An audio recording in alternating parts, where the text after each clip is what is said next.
Assalamualaikum warahmatullahi wabarakatuh. Perkenalkan, nama saya Yusra Tasya, nomor NIM 2005114177. Saya berasal dari kelas PKO 2A. Baiklah, di sini saya akan menjelaskan apa itu sastra Melayu. Latar belakang sastra Melayu. Kawasan yang sekarang dikenal sebagai Kepulauan Riau memiliki sejarah panjang dan penting bagi dalam pincah politik, ekonomi dan budaya, khususnya pada masa kerajaan Riau Lingga. Tak syak lagi kawasan ini berkembang menjadi salah satu pusat ekonomi, terutama berbasis perairan, selat dan sejumlah pelabuhan tempat kapal-kapal dagang dari berbagai belahan dunia datang dan pergi.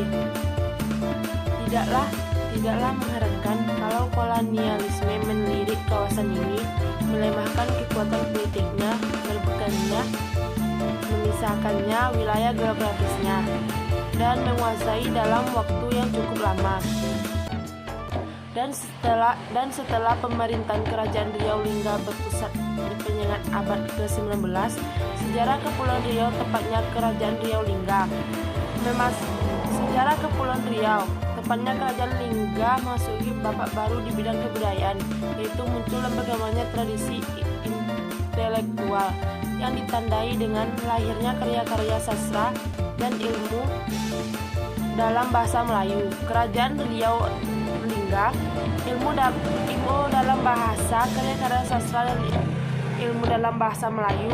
Kerajaan Riau Lingga tidak hanya mengembangkan politik dan ekonomi, melainkan juga sastra dan ilmu sebagai transisi intelektual. Transisi baru di kawasan ini dengan penyengat sebagai pusat utama sejak abad ke-19.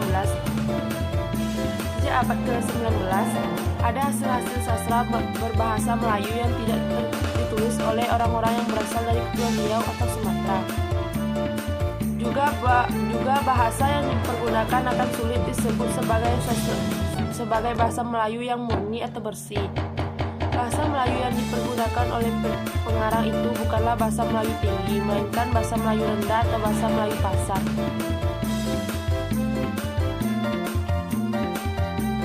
Sementara itu, hasil-hasil sastra Melayu yang ditulis dalam bahasa Melayu tinggi juga bukan main banyaknya.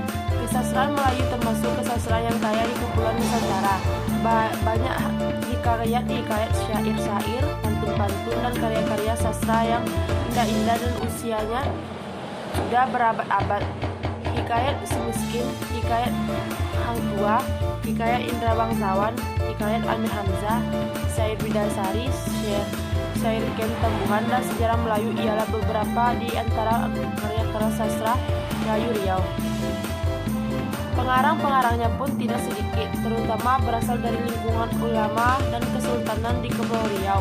Di antara yang paling termasyhur ialah Raja Ali Haji Narudin Ar-Rarini, Nusri Lanang, Hamzah Fansuri, Abdullah bin Abdul Qadir Musri. Abdullah terkenal karena usahanya memperbarui sastra Melayu, yang dikisahnya bukan lagi fantasi tentang raja-raja dan putri-putri yang cantik.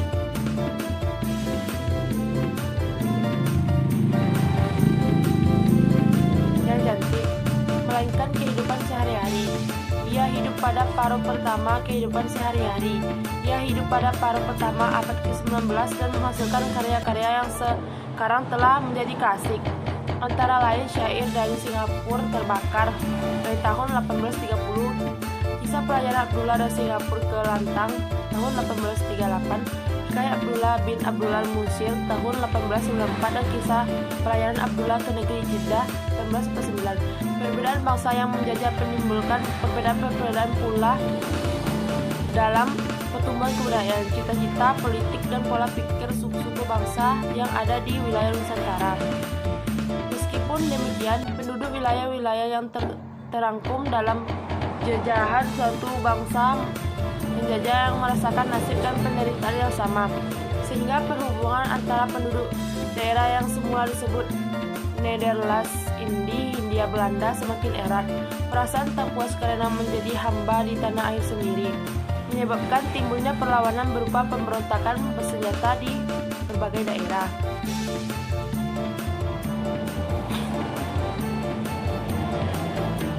Memang mula-mula perlawanan itu bersifat sporadis, terpecah-pecah dan merupakan perlawanan suatu suku bangsa melawan orang asing.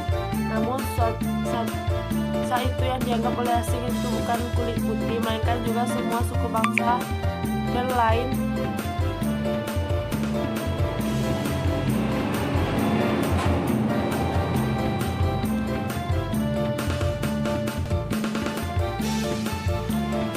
Tokoh sastrawan di daerah kepulauan.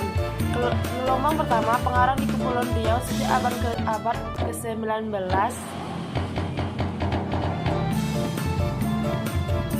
Sejak abad ke-19, Tanjung Pinang tidak hanya berkembang sebagai kata politik dan ekonomi.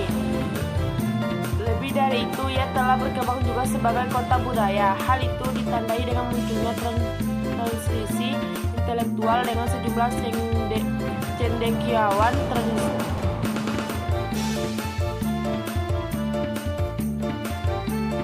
Tempat para intelektual mendiskusikan berbagai masalah keilmuan dan melakukan penelitian.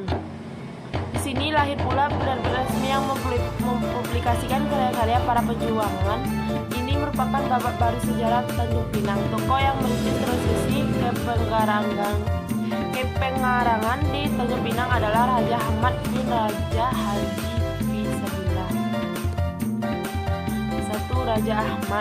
Raja Ahmad ibni Raja Hani bin cetak lahir pada bulan Rajab 1193 Hijriah 1709 di Istana Kota Piring, Pulau Bira, Dewa Riau. Ayahnya Raja Haji bin Jain Celak adalah di Pertuan Muda Riau pada yang pemerintahan mulai bulan Desember 1778 sampai beliau wafat sebagai syahid fisabilillah dalam pertempuran melawan Aceh di perairan Teluk Ketapang,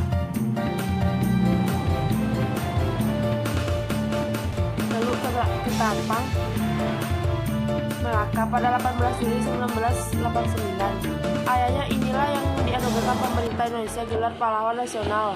Raya Ahmad Engku Haji Tua adalah pembuka jalan kesadaran bahwa harkat dan martabat seorang bukan lagi bergantung kepada keturunan dan daerah yang mengalir di tubuh, melainkan kepada keluasan dan kedalaman ilmu yang dimiliki. Kesadaran itu ditanamkan kepada putra-putrinya dengan mengasah mereka dan menyebarkan ilmu melalui tulis-tulisan.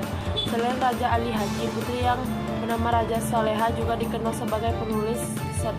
Demikian pula daur sarus kesadaran tersebut selanjutnya mengalir di generasi cucu-cucu dan cicitnya.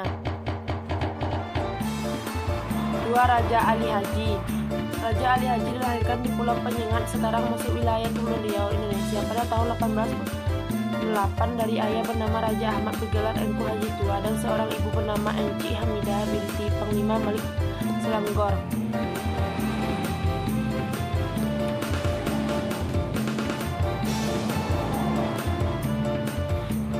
Karya-karya. Sebagai sosok ulama,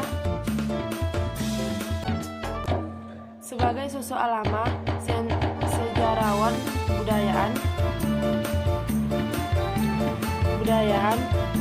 Raja Ali Haji telah banyak melakukan dan melahirkan karya berupa naskah dan cetakan dalam huruf Arab antara lain Istan Al-Katibin, Bil Al-Subayan Al-Multadimin, Yayasan Pelayan Indira Sakti Pulau Penyengat tahun 1983. Kitab Pengetahuan Bahasa diterbitkan oleh Al-Matba Al-Madiyah dari Singapura tahun 1945. Selain karya-karya tersebut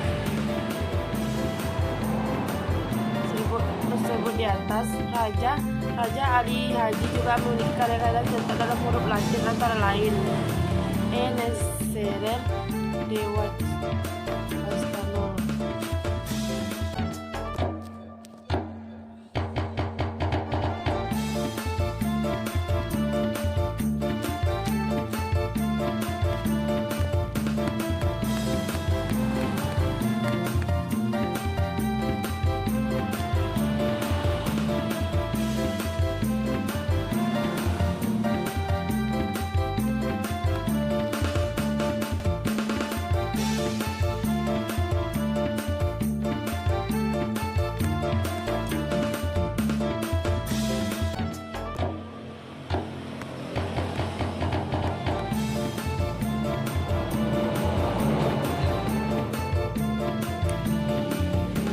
karirnya sebagai pengarang sepanjang dapat diketahui, Aisyah Sulaiman menghasilkan 4 buah karya. Karya tersebut diberikan sebagai berikut. 1.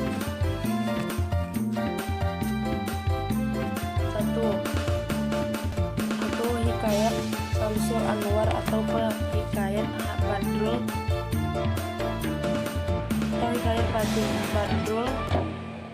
Muin. Hikayat ini diduga merupakan karya awal Aisyah Sulaiman. Syair Kadamuddin.